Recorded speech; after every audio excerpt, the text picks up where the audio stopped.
If Jesus was not enthroned, the Holy Ghost wouldn't have been given.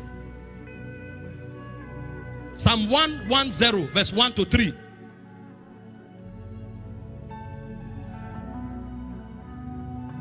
The Lord said unto my Lord, sit thou at my right hand, or at my right hand, until I make thy enemies thy footstool. Verse 2. For the Lord shall send the rod of thy strength out of Zion. That's the Holy Spirit. So it was when Jesus sat at the right hand that the Holy Ghost was released from Zion. This is why John 7:38 and 39, the Bible told us the precursor for the release of the Holy Spirit. It said, he that believeth on me, as the scriptures had said, out of his belly shall flow rivers of living waters. Verse 39. But this he spake of the Spirit, which they that believe on him should receive.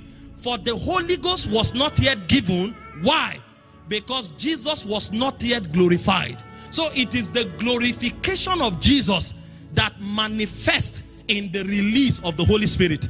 And that's why when Peter was preaching on the day of Pentecost in Acts 2:33, corroborating what the prophet Joel said, he said the outpouring of the Spirit that you see today is happening because Jesus, this same Jesus that you killed, he said is at the right hand of God, exalted.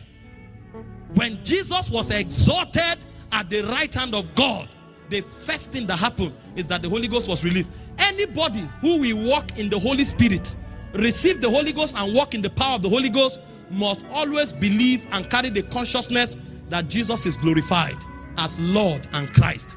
The moment that revelation hits you, the Spirit is released.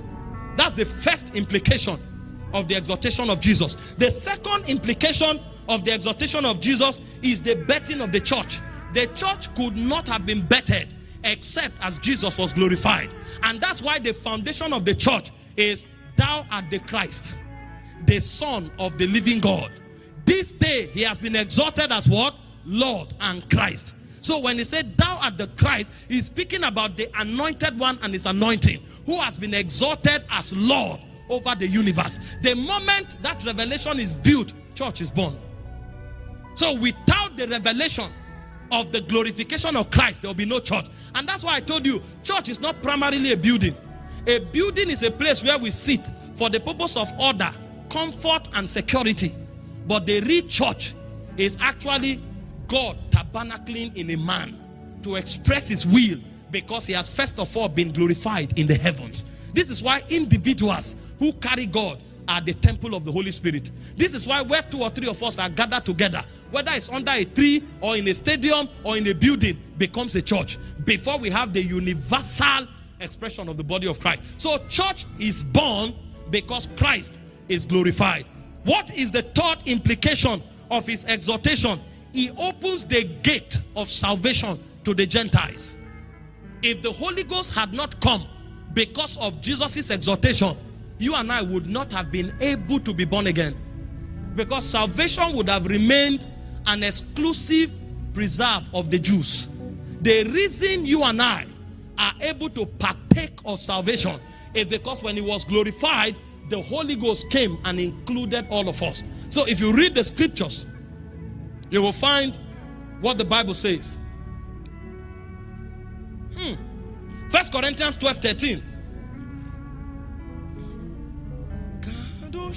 It said, for by one Spirit are we all baptized into one body, whether we be Jews or Gentiles, whether we be bond or free, and have been all made to drink into one Spirit.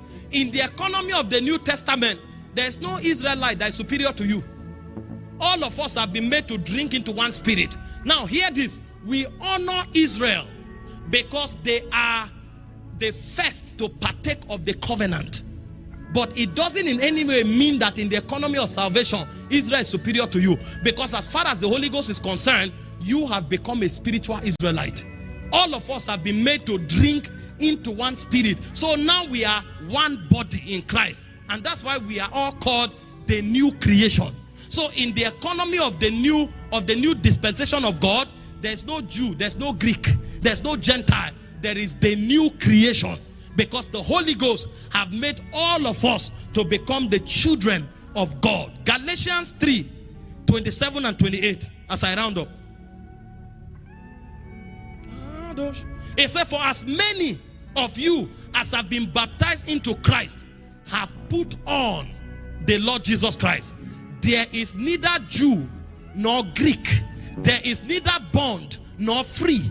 There is neither male nor female. For ye all are one in Christ Jesus. So in Jesus Christ, all of us are one, because the Holy Ghost came to make the economy universal. And so all of us have partaken of the reality of God, because Jesus is exalted. Are you seeing why the exaltation is important? If Jesus was not exalted, the Holy Ghost would not have come. If the Holy Ghost had not come, salvation would have still been for the Jew. The reason you and I can be saved today is not just because Jesus died, buried, and rose from the dead. It's actually because Jesus was glorified.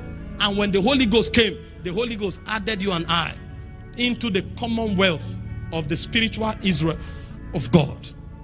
And finally, the exaltation makes us sons of God.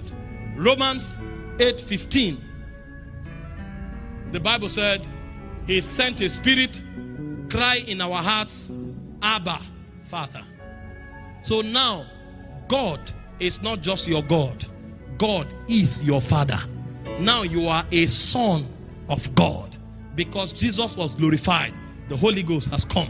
You now partake of the Holy Spirit. You are part of the body of Christ. You are one man in Christ as well as any Israelite. And you have become the Son of God. This is the foundation of our faith.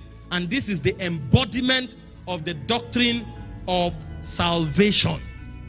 And this doctrine is called soteriology. Bow your heads, let's pray. He alone is worthy of our praise.